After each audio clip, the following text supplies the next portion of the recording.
Hello and welcome to another video from the Boxing Locker. I am Matt Goddard, former professional boxer, now British Boxing Border Control licensed trainer. You may know me from Instagram at the Boxing Locker. Almost hit 300,000 followers, so if you don't, head over there and subscribe, follow, like. I get all the platforms mixed up. Do all that good stuff as soon as you can. It is greatly appreciated. Now, what we're here to talk about today, a subject I try and avoid discussing as often as possible, and that is essentially YouTube boxing. Okay, now I'm not going to talk about all of the YouTube boxing. I'm just talking about this fight specifically, and that is Jake Paul versus Tommy Fury. Why am I talking about this fight?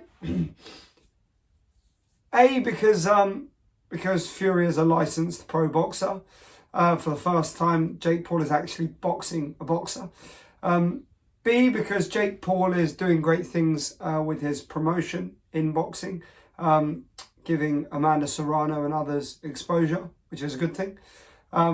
C, because this is a subject that I get asked about perhaps 3 or 4 times a day at the gym from kids that I work with, or via Instagram, Twitter, YouTube, everywhere. It's something that's talked about a lot. Jake Paul, obviously an enormous personality and an incredibly famous guy. Him and his brother Logan. Tommy Fury was in a reality show and is a bit more of a kind of profile than as a celebrity than he is as a boxer. So I thought I'd delve into it a little bit and talk about it. Apologies for my voice, a bit hoarse.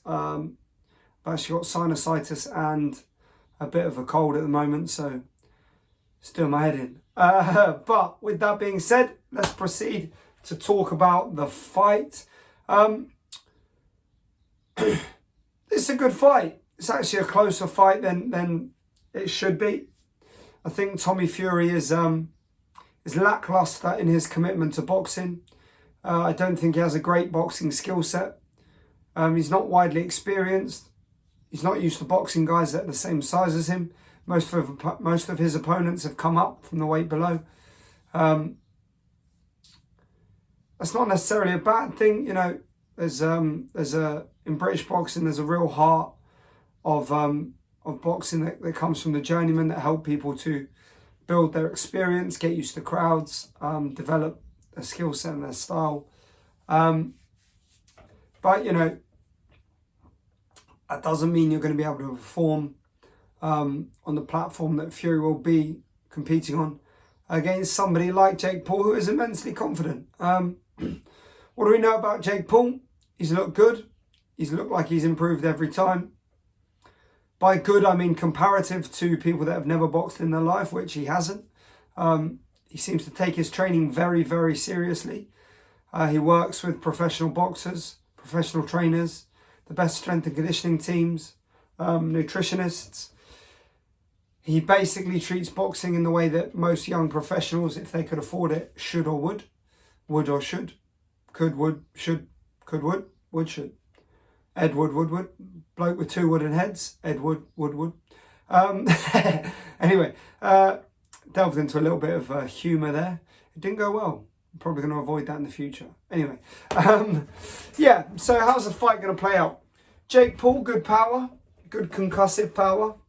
It will probably be the first reasonably sized opponent of Jake Paul's career as well.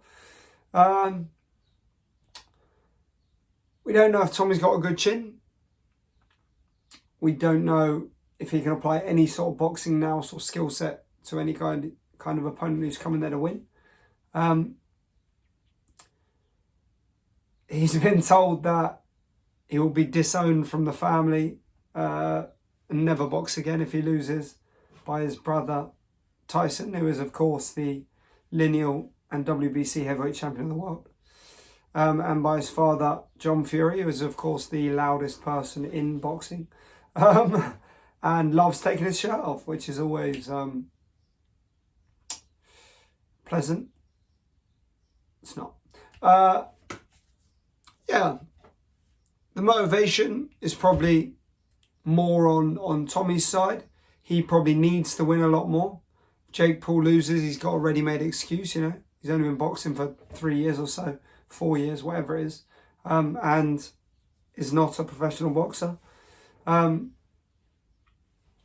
doesn't have that excuse.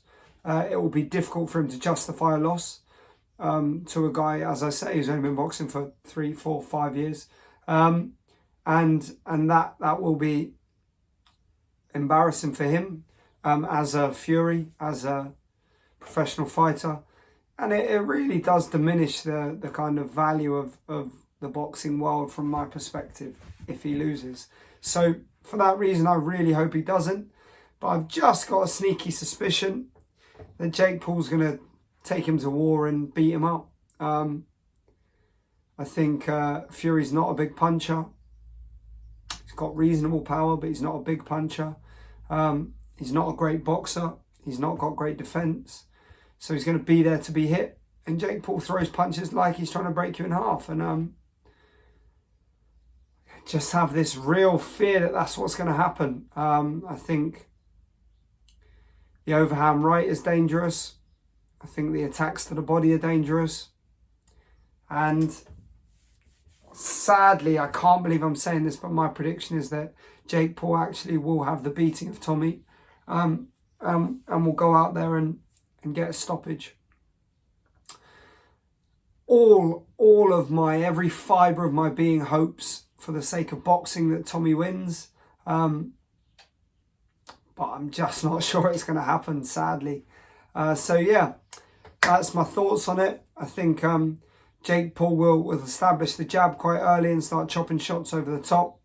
I think Tommy will try and box and try and box back, but just don't think he's that great. I think it'll be a relatively even fight. I just think Jake Paul probably has more power, and as a result of that, will be doing more damage, and the shots will have more impact and more effect. And as the fight progresses, you'll see Jake Paul come out on top. Words I never thought I'd say. Words I hoped I'd never have to say. Sadly, words that have been said. So, please do comment below. Let me know your thoughts on the fight. If you are completely disinterested in it, let me know that as well. Because, to be honest with you, if you guys don't want to see those kind of videos, then I'm happy not to do them. I'm going to do a video on YouTube boxing, actually. I think it needs to be done. And it's something that probably does need to be talked about. And also specifically on DAZN and the impact DAZN has had on boxing. I'll do that another time. But thank you for those of you that have tuned in for this video. Watch it all the way through to the end. Again, let me know your thoughts in the comments below. Like, subscribe, and check out the rest of my content. Have a great day, everybody.